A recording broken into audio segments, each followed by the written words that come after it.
Today, we're going to talk about one of the most mysterious and fascinating parts of quantum mechanics: how we interpret what it really means. Now, quantum mechanics has been extremely successful. It explains how atoms behave, how electrons move, and how light interacts with matter. But it also leaves us with one huge puzzle, something called the measurement problem. Let's start with a simple question. If a quantum system, say, an electron, can exist in many possible states at once, why do we always see just one definite result when we measure it? For example, before you look, an electron's spin might be in a superposition, part spin up and part spin down. But the moment you measure it, you only ever get one result. So, what happened to the other possibility? That's the mystery of measurement. Quantum mechanics tells us exactly how a system evolves using something called the Schrödinger equation, but it doesn't say how or why measurement gives a single answer. To deal with this, scientists have proposed different interpretations, different ways of understanding what's really happening behind the scenes. They all make the same predictions, but their stories about reality are very different. 1. The Copenhagen interpretation. Let's start with the Copenhagen interpretation, the oldest and most widely taught view, developed by the physicist Niels Bohr. It says that a quantum system and the measuring device are deeply connected. You can't separate the two. The kind of measurement you perform decides what result you'll get.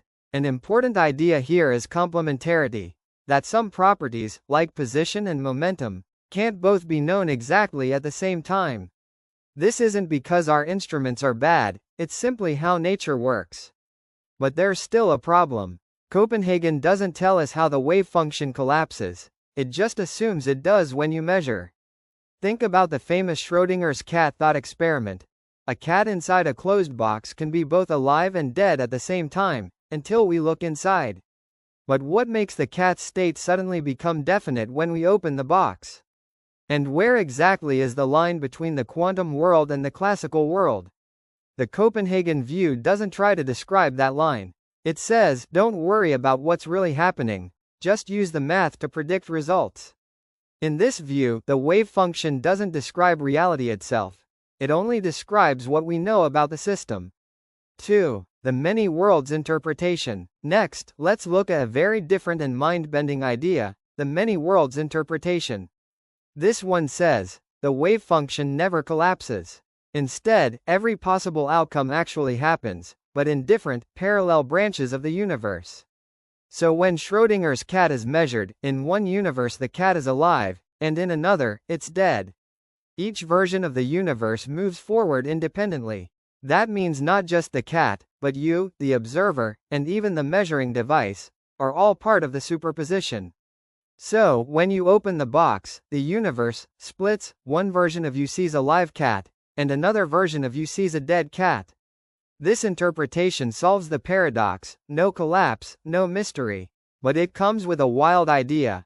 There could be countless versions of reality splitting every moment. It's mathematically consistent, but many people find it hard to accept. If all outcomes happen, what does probability even mean? That's still debated today. 3. The Bohmian or pilot wave interpretation. Now let's talk about another one, the Bohmian interpretation, also called the pilot wave theory. This one takes a very different path. It says particles, like electrons, always have definite positions and velocities. They're guided by a kind of invisible pilot wave, which is the wave function. The wave function still follows the Schrödinger equation, but instead of being a probability cloud, it's a real physical wave that tells each particle how to move. The randomness we see, the unpredictable outcomes, happens only because we don't know the particle's exact starting point. If we knew everything perfectly, we could predict the result exactly. In this theory, there's no wave function collapse at all. When you measure, you're just revealing where the particle already was. 4. Objective collapse theories. Another idea is called objective collapse. These theories suggest that collapse is not caused by observation. It's a real, physical process that happens on its own. Usually, the wave function changes smoothly with the Schrödinger equation, but sometimes, randomly, it collapses by itself. In quantum mechanics, tiny things like electrons can exist in superpositions. They can be in several states at once, like being here and there. That's because, for very small systems, wave function collapse, when the system chooses one definite state, is extremely rare. So we can actually observe their strange quantum behavior. But for big systems, like cats or people, collapse happens almost instantly. These large systems interact with air, light, and everything around them, and those interactions act like constant measurements. As a result, big systems lose their superpositions right away, and we only see one clear, definite reality. That's why quantum weirdness happens in the tiny world, but not in our everyday lives. One famous model, called GRW, says random hits cause the wave function to collapse over time. That's why we don't see cats that are both alive and dead. Superpositions don't last long for large objects. These theories don't need an observer, and they don't involve parallel universes. And because they make slightly different predictions, scientists might one day test them in experiments. 5. Decoherence. Finally, let's talk about decoherence, a very important concept in modern quantum physics. Decoherence doesn't create a new interpretation, it stays within standard quantum mechanics. It explains why quantum systems appear classical when we measure them. The key idea is that no system is ever truly isolated. Everything constantly interacts with its environment, air molecules, light, vibrations, even heat. When that happens, the quantum superpositions spread out into the environment. It's like the information about the possible states gets lost in the surroundings. To us, the system looks classical, even though, deep down, it's still quantum. So decoherence explains why interference disappears and why large systems seem definite.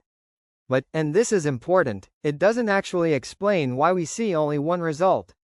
It just tells us why the other results stop interfering with each other. Conclusion. So, to sum up, Copenhagen says, the wave function collapses when we measure. Many worlds says, all results happen in different universes. Bohmian mechanics says, particles always have real paths, guided by a wave. Objective collapse says, collapse happens physically, on its own.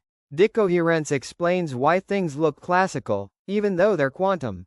Each of these interpretations tries to answer the same deep question. What is reality really like underneath the math of quantum mechanics?